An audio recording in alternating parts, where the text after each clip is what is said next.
three different maps and three different game modes in the Secret World. And the first one we're taking a look at today is the battle for the control of Stonehenge. In Stonehenge, each of the three secret societies has sent a team of 5 players to represent them in the battle. And this is sort of domination / King of the Hill type of game mode. And the mechanics are the secret society with the most players inside the inner ring of Stonehenge will slowly start to accumulate points. And once you reach a certain amount of points, you will win. But you also score points for killing or knocking out players from the opposing factions. So this again ties a lot into what I talked earlier about the skills. What skills do you bring? Do you bring skills to sort of buff your defenses and try to dig into the middle and hold the middle and score points that way? Or do you sort of spec into assaulting and relentlessly assaulting and trying to knock the other players out and score points that way? So it's quick-paced, fast respawn, heavy action, a lot of fun in this map.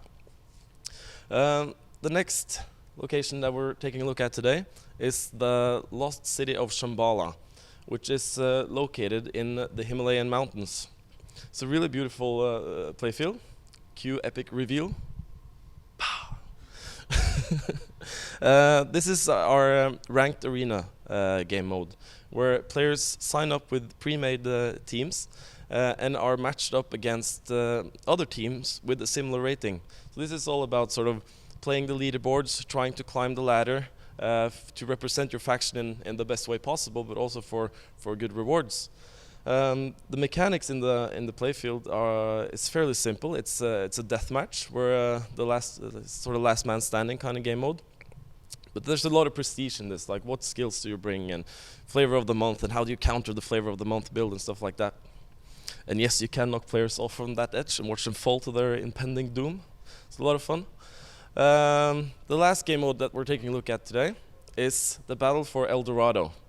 El Dorado is the biggest PvP map that we're taking a look at today, at least, where each of the 3 secret societies has sent 10 players to represent them, so 30 players in total in this game mode.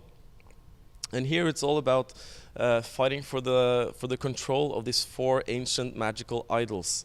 And what we're seeing on screen right now is basically a situation where each of the 3 secret societies has 1 idol each, and they're fighting for the capture of the last idol, which is located on top of this pyramid. And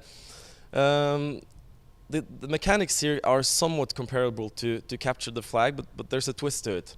In traditional capture the flag, players capture a flag, bring it to their base, they score a point, and then they really don't have to think about that flag anymore.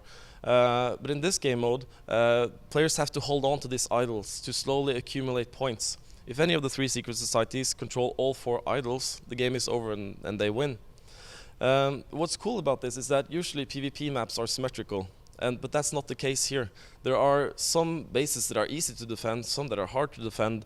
There are choke points and elevated spaces and nooks and crannies and caves. So this again ties into the stuff that I'm talking about the skills. You want to sort of grab as many idols as you can and then pick the base or the geography that suits your skills or your skill set, your build. If you're spec'd into lots of soaking up damage and heavy defense, then you might want to look for the choke points and stand in the middle and hold the enemies off. But maybe you brought a lot of knockbacks, for instance, then you might want to stand on top of one of the pyramids and sort of try to knock players off the edge and use that to your advantage. So it's all about picking the geography to match your build. So as we're taking a look at some of the PvP uniforms, I'm gonna